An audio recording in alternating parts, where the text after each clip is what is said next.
Hello everyone, welcome to JSB. आज हम लोग जेएस सीरीज का सेट 11 करने वाले हैं। आप लोग वीडियो को शुरू से अंत तक जरूर देखिए क्योंकि एग्जाम में एक एक क्वेश्चन और एक एक नंबर बहुत इंपॉर्टेंट होता है। और अगर आपने हमारी प्रीवियस वीडियोस नहीं देखी है तो उन वीडियोस को भी जरूर देखिए। आइए शुरू करते हैं। हमारा क्वेश्चन नंबर 1 है, भारतीय प्रेस का मुक्तिदाता किसे कहा जाता है? तो इसका आंसर होगा चार्ल्स मेटकॉफ को। चार्ल्स मेटकॉफ का कार्यकाल कब से कब तक था? तो चार्ल्स मेटकॉफ का कार्यकाल 1 वर्ष का था, जो 1835 से 36 तक था। और इसी 1 वर्ष के कार्यकाल में इसने प्रेस पर से नियंत्रण हटाया, जिस कारण से चार्ल्स मेटकॉफ को भारतीय प्रेस का मुक्तिदाता कहा जाता है।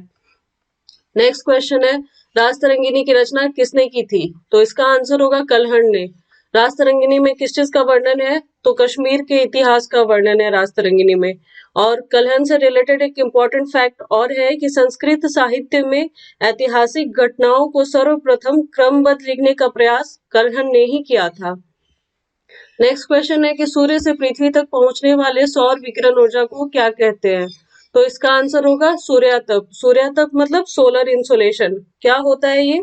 तो सूर्य के द्वारा पृथ्वी को सौर विकिरण ऊर्जा प्राप्त होती है, जो छोटी छोटी तरंगों के माध्यम से पृथ्वी तक पहुंचती है, जिस कारण पृथ्वी का तापमान घटते या बढ़ते रहता है।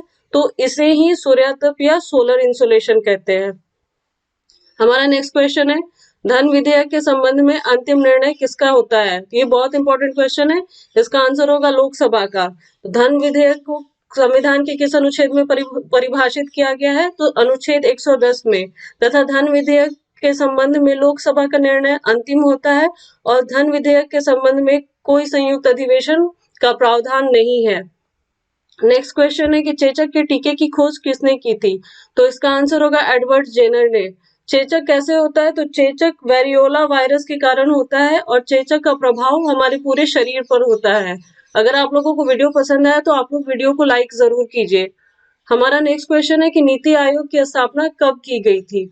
तो नीति आयोग की स्थापना योजना आयोग के स्थान पर 1 जनवरी 2015 को की गई थी। योजना आयोग को समाप्त करने की घोषणा कब की गई थी? तो योजना आयोग को समाप्त करने की घोषणा 15 अगस्त 2014 को प्रधानमंत्री नरेंद्र मोदी के द्वारा की गई थी। नीति का फुल फॉर्म क्या होता है? तो नीति का full form national institution for transforming India होता है। ये क्वेश्चन डायरेक्ट पूछा जा चुका है बीपीएससी के एग्जाम में। नीति आयोग के पदेन अध्यक्ष प्रधानमंत्री होते हैं तथा इसके गवर्निंग काउंसिल में सभी राज्यों के मुख्यमंत्री और संघ राज्य क्षेत्रों के उपराज्यपाल होते हैं। अब आप लोगों के लिए ये क्वेश्चन बहुत इंपॉर्टेंट है, ये जानना बहुत जरूरी है कि नीति आयोग के सीईओ कौन है। सीईओ मतलब मुख्य कार्यकारी अधिकारी, और उपाध्यक्ष कौन है। नेक्स्ट क्वेश्चन है, किस देश को वनों का देश कहते हैं? तो इसका आंसर होगा कांगो। कांगो देश कहाँ पे है? तो कांगो देश अफ्रीका में है तथा विश्व में जल विद्युत शक्ति का संभावित सबसे अधिक क्षमता कांगो देश में ही है। और अफ्रीका एकमात्र ऐसा महाद्वीप है जिससे कर्क और मकर दोनों रेखाएं गुजरती हैं। तो अफ्रीका की कांगो नदी विषुवत रेखा को 2 बार और लिम्पोपो नदी मकर रेखा को 2 बार काटती है।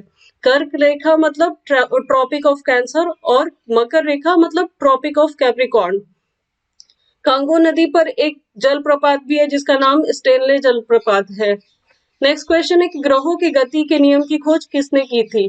तो इसका आंसर आप लोग जानते होंगे, इसका आंसर होगा केपलर। फिर नेक्स्ट क्वेश्चन है कि वायुयान की गति का मापन किस उपकरण के द्वारा किया जाता है? तो इसका आंसर होगा टैकोमीटर के द्वारा। हमारा नेक्स्ट क्वेश्चन है, poverty and un British rule in India पुस्तक के लेखक कौन थे? तो इसका आंसर होगा दादा भाई नौरोजी। दादा भाई नौरोजी ने अपनी पुस्तक poverty and un British rule in India में सर्वप्रथम आर्थिक निकास का सिद्धांत ड्रेन ऑफ वेल्थ की अवधारणा प्रस्तुत की थी। दादा भाई नौरोजी को grand old man of India के नाम से भी जाना जाता है।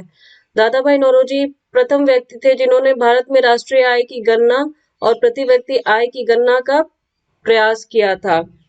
दादा भाई नौरोजी की एक पत्रिका है जिसका नाम रस्त गुफ्तार है। दादा भाई नौरोजी ने कांग्रेस के अधिवेशन की 3 बार अध्यक्षता की, जिसमें पहली बार उन्होंने कांग्रेस के दूसरे अधिवेशन की अध्यक्षता की जो 1886 का कलकत्ता अधिवेशन था, दूसरी बार 1893 के लाहौर अधिवेशन की तथा तीसरी बार 1906 के कलकत्ता अधिवेशन की अध्यक्षता की, जहां पहली बार स्वराज शब्द का प्रयोग किया गया था। हमारा नेक्स्ट क्वेश्चन है कि भारत का अंतिम गवर्नर जनरल कौन था। ये क्वेश्चन भी बहुत इंपॉर्टेंट है, ये आप लोगों को जानना चाहिए। इसका आंसर होगा लॉर्ड कैनिंग।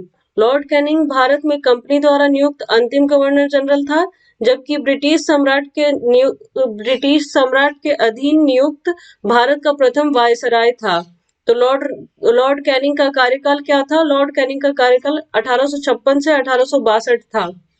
लॉर्ड कैनिंग के समय में बहुत सारे कार्य हुए हैं, जैसे कैनिंग के समय में ही 1857 का विद्रोह हुआ था, तथा 1856 में विधवा पुनर्विवाह अधिनियम स्वतंत्र रूप से लागू हुआ था, तथा लॉर्ड कैनिंग के समय में ही डॉक्ट्रिन ऑफ लैप्स व्यपगत का सिद्धांत समाप्त हुआ था, जिसकी शुरुआत लॉर्ड डलहौजी के समय में की गई थी।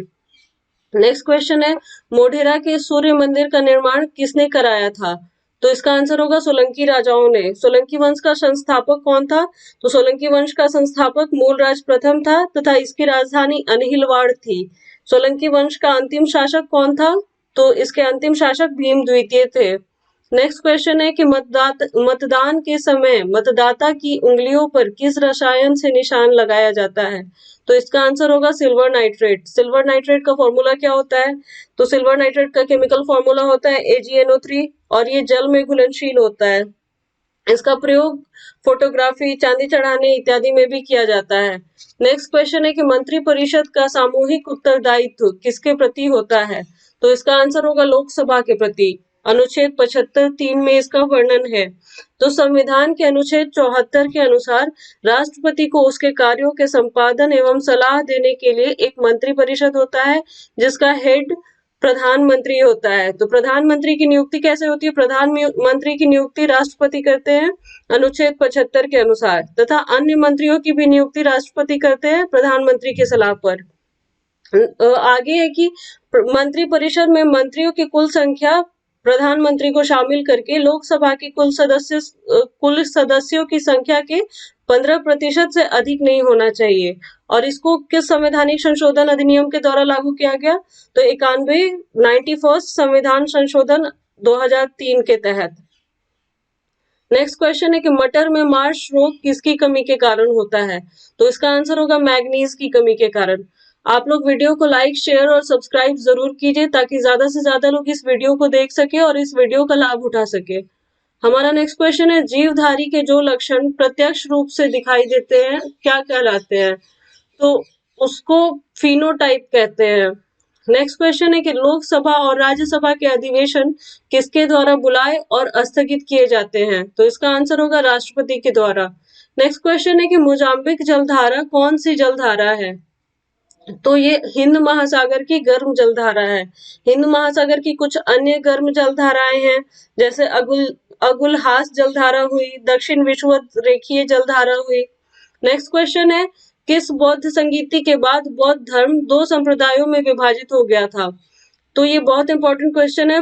बौद्ध धर्म की 4 संगीतियां हुई थी, जो आप लोग ध्यान रखिएगा, ये बहुत इंपॉर्टेंट है।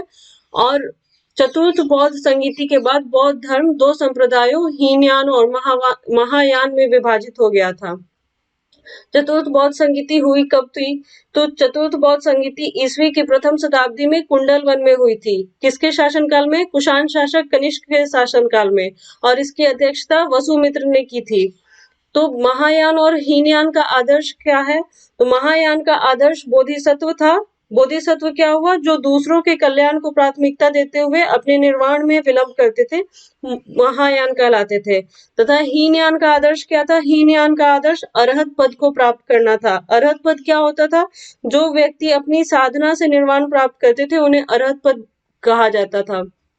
नेक्स्ट क्वेश्चन है, उत्परिवर्तन का सिद्धांत किसने दिया था? उत्परिवर्तनवाद का सिद्धांत ह्यूगो डी ब्रिज ने दिया था। नेक्स्ट क्वेश्चन है, अमृत बाजार पत्रिका के संस्थापक कौन थे? तो इसका आंसर होगा शिशिर कुमार घोष। नेक्स्ट क्वेश्चन है, संविधान के किस अनुच्छेद में निर्वाचन आयोग से संबंधित उपबंध है? तो इसका आंसर होगा भाग 15 में और अनुच्छेद 324 से 329 में।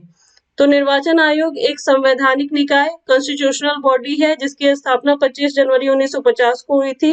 निर्वाचन आयोग में मुख्य निर्वाचन आयुक्त के अलावा 2 अन्य निर्वाचन आयुक्त होते हैं, जिनकी नियुक्ति राष्ट्रपति करते हैं। मुख्य निर्वाचन आयुक्त का कार्यकाल 6 वर्ष या 65 वर्ष होता है, जबकि अन्य दो निर्वाचन आयुक्तों का कार्यकाल 6 वर्ष या 62 वर्ष जो पहले हो वही होता है। नेक्स्ट क्वेश्चन है कि भारत में पूंजी निर्माण संबंधी आंकड़े किसके द्वारा तैयार किए जाते हैं? तो इसका आंसर होगा सीएसओ द्वारा। सीएसओ मतलब सेंट्रल स्टैटिक्स ऑर्गेनाइजेशन, केंद्रीय सांख्यिकी संगठन के द्वारा। नेक्स्ट क्वेश्चन है समुद्री मार्ग से संपूर्ण विश्व का चक्कर लगाने वाला प्रथम व्यक्ति कौन था? तो इसका आंसर होगा मैगलन। मैगलन कहाँ का निवासी था? मैगलन स्पेन का निवासी था तथा प्रशांत महासागर पैसिफिक ओशन का नामकरण मैगलन ने ही किया था। नेक्स्ट क्वेश्चन है मानव शरीर की सबसे लंबी कोशिका कौन सी होती है? तो इसका आंसर होगा तंत्रिका कोशिका। अब नेक्स्ट क्वेश्चन आप लोगों के लिए, आप लोग इसका आंसर कमेंट बॉक्स में जरूर दें। क्वेश्चन ये है वायुमंडलीय दाब का मापक यंत्र कौन है? तो इसका आंसर आप लोग कमेंट बॉक्स में जरूर दें और साथ ही ये भी बताएं कि आप लोगों को वीडियो कैसा लगा। Thank you. जय हिंद।